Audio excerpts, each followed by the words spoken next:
Good morning. I too just want to welcome everybody here. We're so grateful for those who are with us in person and for those of you who are part of our family online. Raise your hand if you are a Hallmark Christmas movie fan. It's okay, this is a safe place.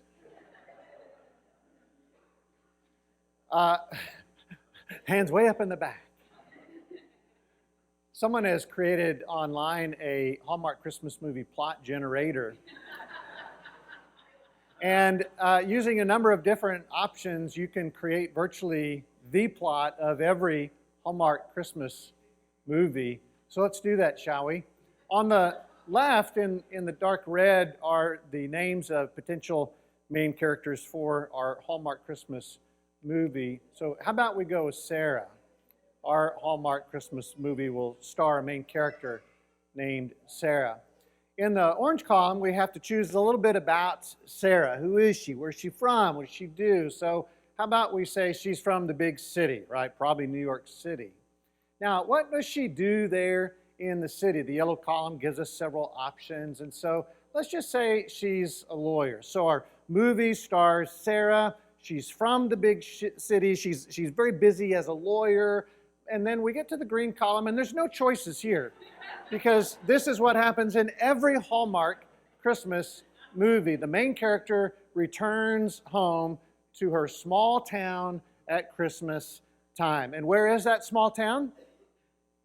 It's in New England, right? All Christmas small towns are in New England. And it is the iconic small town. Somebody in that town has won the lottery, and they've spent $2 million on Christmas decorations for the entire town because it is decked out like you've never seen a small town decked out for Christmas. It is postcard perfect, right?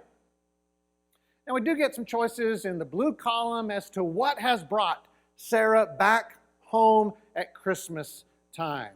Let's say it's to save the family business. The family business is about to go under, and Sarah has come with her legal knowledge to save that family business. The next to last column we don't have any choice over at all because this happens in every Hallmark Christmas movie. The main character falls magically and wondrously and amazingly and unexpectedly in love. In the last column, we do get some chance to say who she falls in love with. So we'll say it's with some guy and his dog.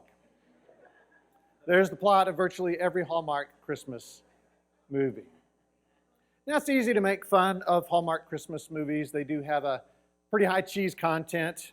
And they have this theme of sort of happily ever after. And if it's not perfect yet, it's going to be perfect. I mean, everything is going to work out in the end. You're going to feel good at the end of this movie. And of course, that creates some dissonance for most normal people because very few of us live Hallmark Christmas movie Christmases. For most of us, Christmases are rarely happily ever after. For most of us, Christmases are imperfect.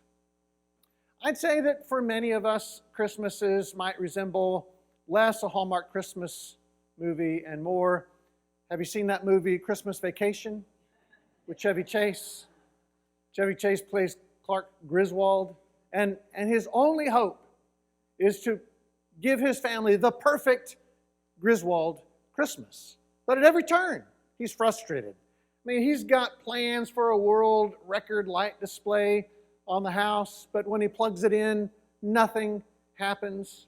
And then when the extended family come from all over the United States, they are rude and they are thankless and they are demanding. And then his cousin Eddie, uninvited, shows up in that embarrassing RV.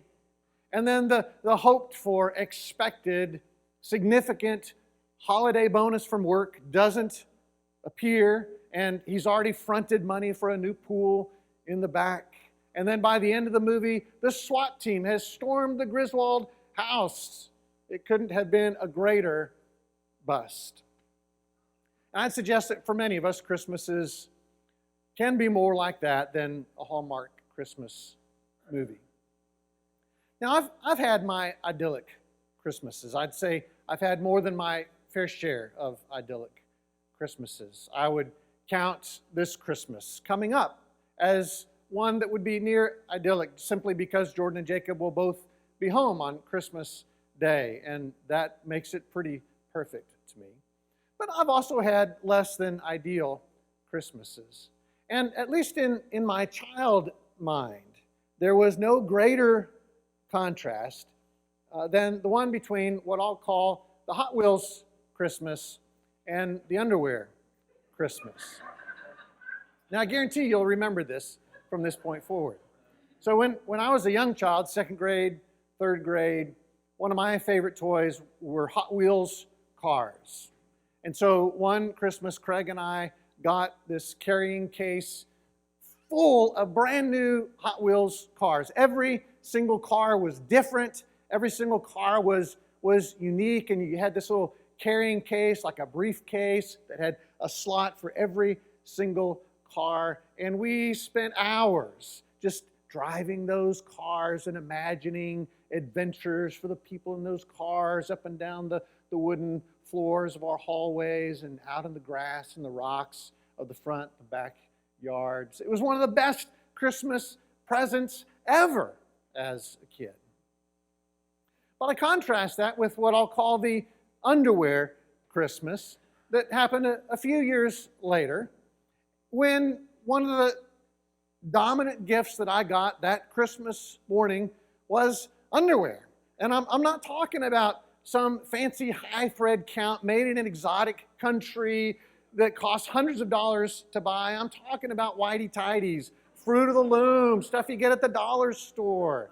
Now, there's a story behind that I won't tell. But it was one of the most disappointing Christmases I've ever had as a child. I appreciate the empathy. Now you know what not to get me for Christmas. But for many of us, Christmases come with a certain amount of imperfection. And what was true for many of our own Christmases was certainly true of this first Christmas. It, at one level, was an unbelievable bust. And Matthew's account, in particular, draws our attention to some of the things that made it terribly messy and imperfect. And he draws our attention to the relationship between Joseph and Mary. Now, it's important to note that marriage looked differently in the time of Mary and Joseph and the place of Mary and Joseph than it does here in the United States in 2022. And essentially, back then, there were two stages to marriage. Stage one were parents deciding that their children would get married, and then at some point, those very young adults entering into a contractual kind of engagement in which they were considered to be husband and wife. And so engagement was quite different than it is here in the United States. You couldn't just break up. You just couldn't call off the engagement. You were husband and wife in the engagement. You had to go through a divorce in order to end the engagement. And then stage two was the consummation of the marriage, the husband bringing the wife home and the marriage consummated. And so in the spirit of that time, Joseph and Mary are already considered husband and wife while they're only engaged. And so any pregnancy, even in that first stage of marriage, would have been scandalous, would have been shocking, would have been shameful. But Mary's pregnancy, being pregnant with a child that's not even Joseph's, would have been doubly so. It's difficult to overestimate the scandal that is surrounding Joseph and Mary and Jesus. Had this been Joseph's child, Mary pregnant by Joseph, at least people might have understood. They could have made sense of that, although there still would have been significant condemnation. But the fact that this child is not Joseph's makes it all the much more messy and all the much more scandalous. And so, given this disastrous state of affairs, Joseph has two options here. The first option is to publicly divorce Mary. Mary is his wife, even though they are engaged. He can't just break up. There's got to be an official divorce of this in this relationship. And so he could do this publicly. This could be done in full view of their families and the people that are around them, in which Mary's presumed sin here is made public, and she becomes a pariah. And then Joseph is freed from any guilt that comes by being associated with this unfit wife who's carrying a child that's not his. And of course, this option one could be quite dangerous for Mary. In John chapter 8, we read about a woman who is found guilty of adultery, which is the sin that we presume Mary is guilty of, that others would presume she's guilty of. And in John chapter 8, this woman is surrounded by religious fanatics who already have rocks in their hands, and they're ready to end her life. Something like that could face Mary if Joseph chooses option number one.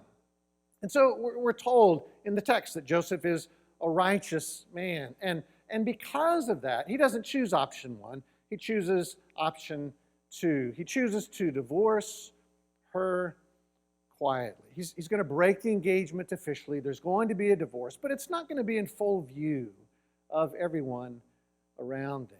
And perhaps especially the reason for it is going to remain quiet. This is going to be discreet. And it's easy to read that and think, oh yeah, Joseph's taking the easy way out here. And he's going to make the best of a bad situation here. But in fact, option two creates quite a mess as well.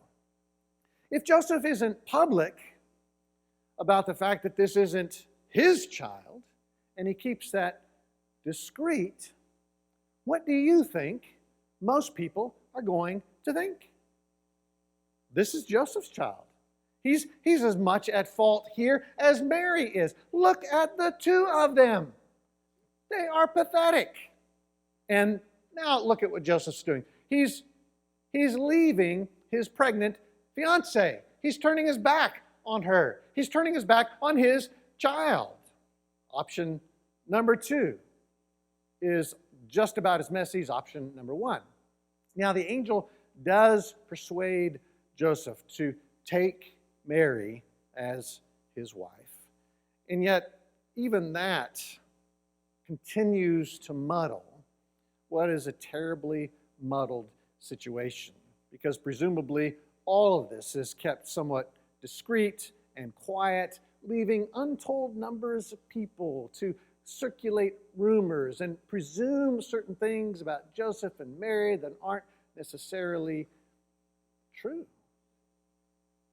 The whole thing is a bust, and about as messy a situation as you could have.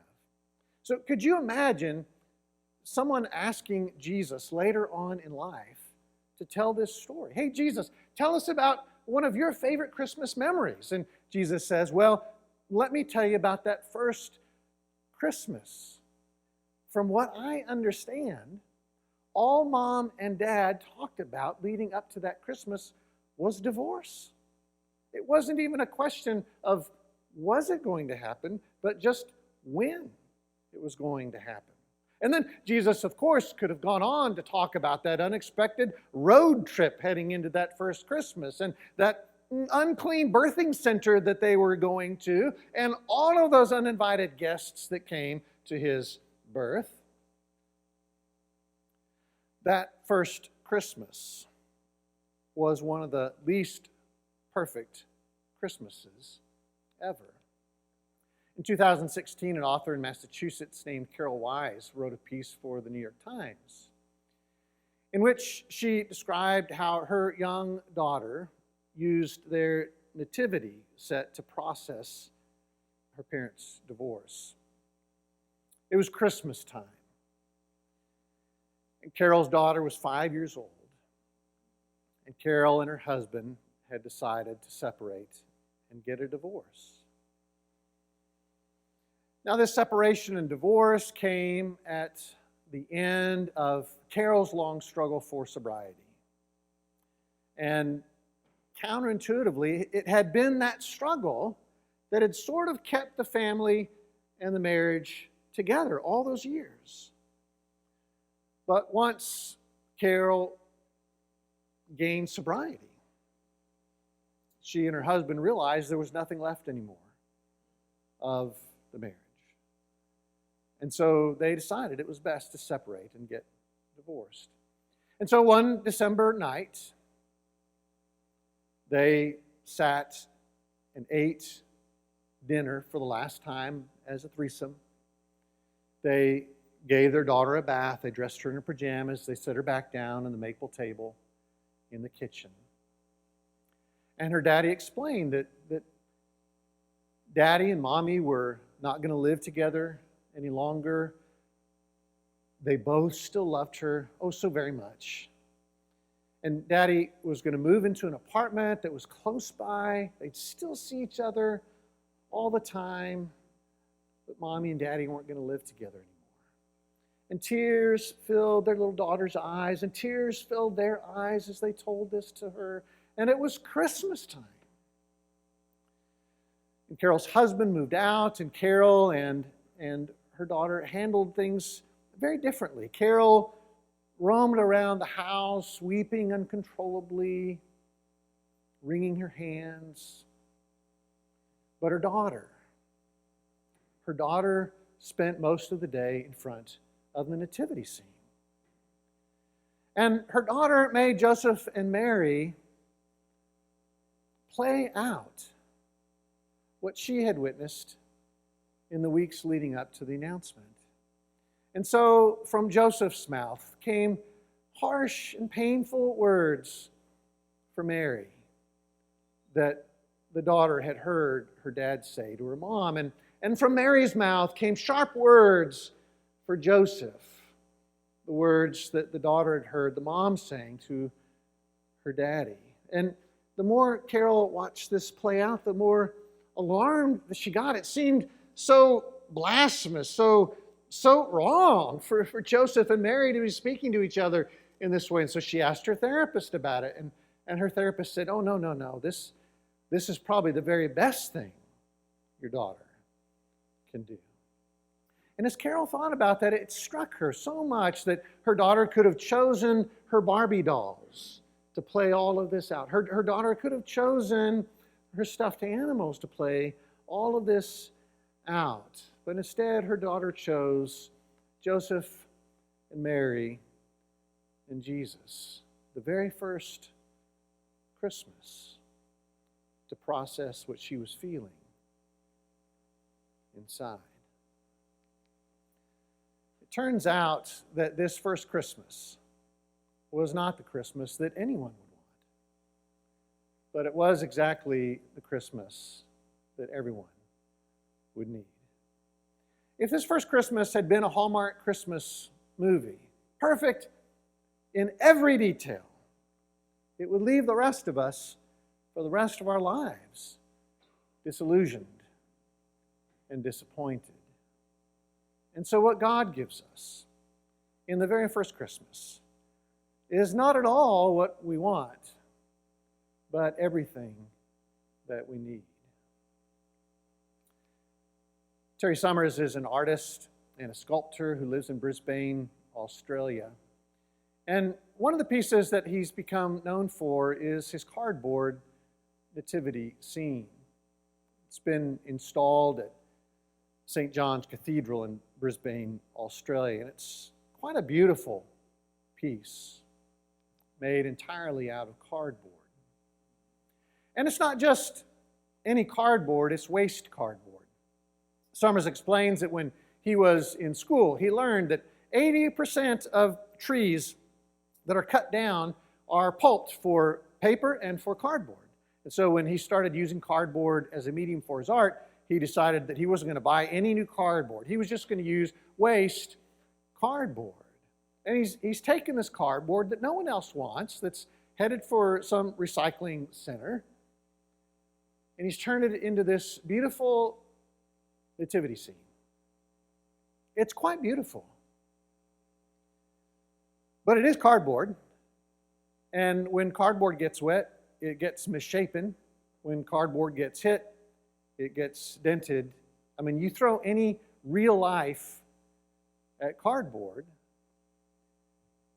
and suddenly things look very imperfect. And I wonder with this cardboard nativity scene, if Terry Summers isn't saying what Matthew's saying. May you have yourself a merry little cardboard Christmas.